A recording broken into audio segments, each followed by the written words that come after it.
Hello everyone again.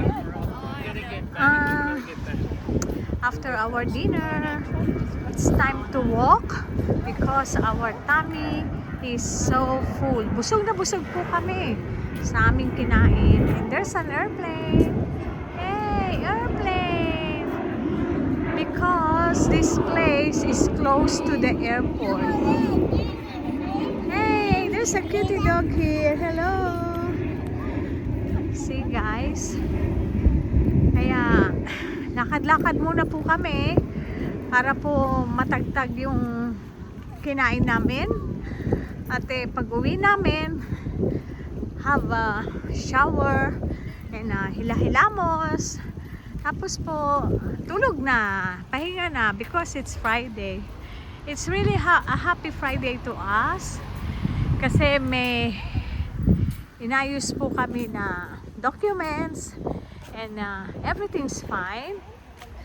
Isa na lang po ang aayusin namin. Look at the sisters.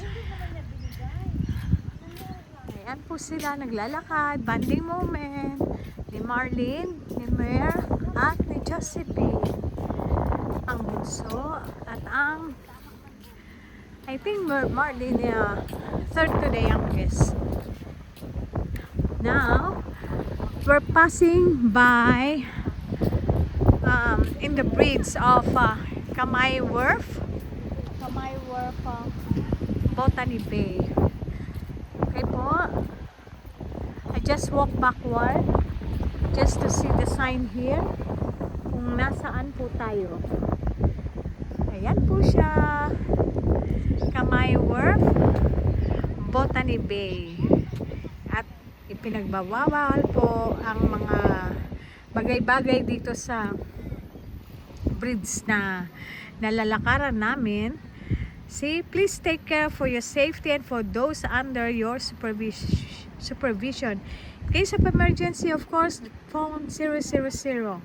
No diving or jumping from wharf, no smoking or vaping, no alcohol, no fires, barbecue heaters, no amplified sound. Beware slippery surfaces and changing ocean conditions. Responsible fishing from wharf is permitted. Use bins provided. That's from New South Wales government. Her email ad is transport.nsw.gov or you can dial 131-236 if you see people doing this, not avoiding those things. Pwede po kayong tumawag dyan at i-report sila para din po yan sa kalikasan to maintain the cleanliness maintain the cleanliness of the bay. Yan po ang kailangan natin sundin. Andun na yung dalawa, layo na po nila. See guys, sometimes we pass by here because this place is close to our work, most especially sa work ko sa DHL Matroville. Malapit na malapit po ako dito. Yan po, may mga nag-fishing, mga bata-batuta, mga kabataan nag-fishing. Look at them guys.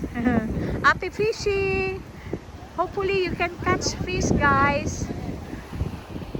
Yan po, maglalakad ako papunta doon.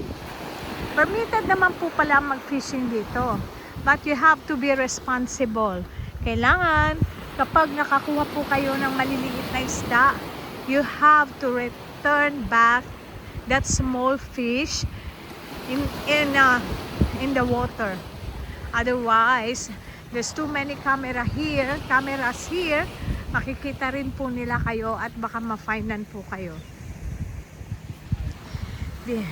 Look at the water guys, it's so clear water. Ang ganda po, di ba? And you know guys, in this area here in La Perouse or Kamay Wharf, ang dami pong shark dito na naglipa na. Ang dami, too many sharks here. Before, there's someone that dives there. They allowed the children or the young ones to dive there pero ngayon pinagbawal na po nila para po sa safety ng mga bata o ng mga young ones. Yan po sila. Oh, my boat. Maybe that boat do fishing, guys. Yay! Yay! As I walk by. Walk, walk, walk. Diba po ang ganda? Yan. May mga mag-asawa. Nagpapahinga dito. Masarap po dito. Puupo lang.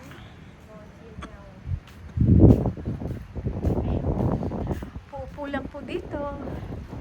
Yan. Para po ma-relax. Ayan. Nagpipishing din siya. Nandun sila Josephine. There's the Botany Bay. There's the boat shed. Diyan po kami kumain kanina.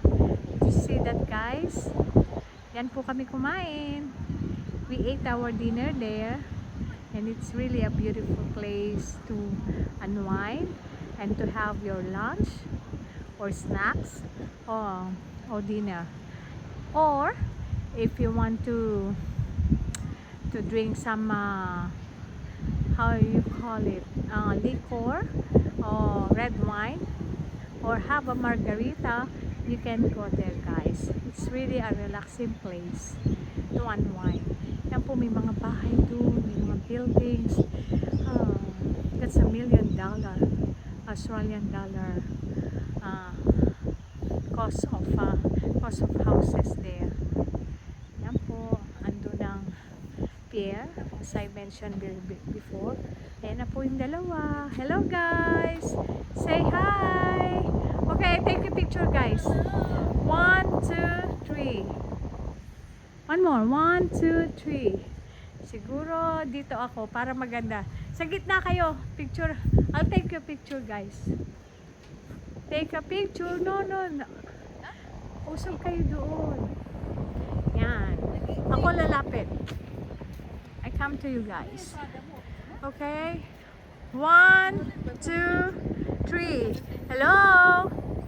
1, 2, picture. 3. Oh, magkakapa na kayo dalawa. Hug each other. Sisters. Mahiyain. Okay, kuhanan kita, Maya. Okay, guys. Dito muna ako. Nagbanding pa sila. Okay. Ayan po mga nagpipishing. Yan. Nandito po ako. I'm going to this bridge. And, excuse me. Yeah. Because of the wind. Now, I sneeze. Sorry, guys. Sorry to my listener. Yan po ang mga siguro mag-boyfriend, fishing. So that we want to fish for their food tonight or tomorrow. Hopefully you can catch fish, guys. Nakita nyo po, did you see this? Yes. Public wharf available for loading, unloading our vessels only. Maximum 15 minutes to stay. Pwedeng magbaba yung mga maliliit na boat here. Pero until 15 minutes lang.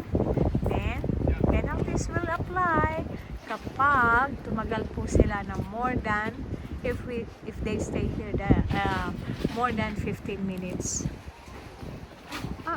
Look at that. Woo! Hope you can catch the fish. Ito po, ang lalaki ng mga how you call that? Yung mga bato, call that adobe. Diba? Ang lalaki nila. Ayan, nag-fishing. Hello, guys. We do fishing. Wow! You catch one. Ooh, nice. You see, guys? You catch one fish there. Yeah, guys. That one. What kind of fish is this? Parang bangus. It looks like a milkfish. He catch one. Wow.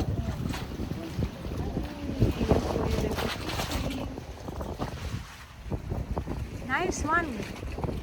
Nice one. That's one fish there. Hmm. Wow. Okay. Have to come here. To go here. Oh, hanggang dito na lang po ang limit. Alam niyo po na masyado na itong, how you call it? Masyado na po itong malalim. This is too deep na, guys. Kasi ang layo ko na. I'm almost in the middle. No. Yeah, maybe 3/4 of this ocean, of this water, of this beach anyway. Yeah. Thank you. Yan. Yan. Woohoo! Wow, this is really nice, guys. Beware of changing ocean condition. Yan, totoo po yan. Kailangan mag-aware po tayo. Whether change siya. And for warning, beware of changing ocean condition and slippery surfaces. Yan, ang warning. Kasi minsan, bigla na lang po tataas ang alon. Bigla.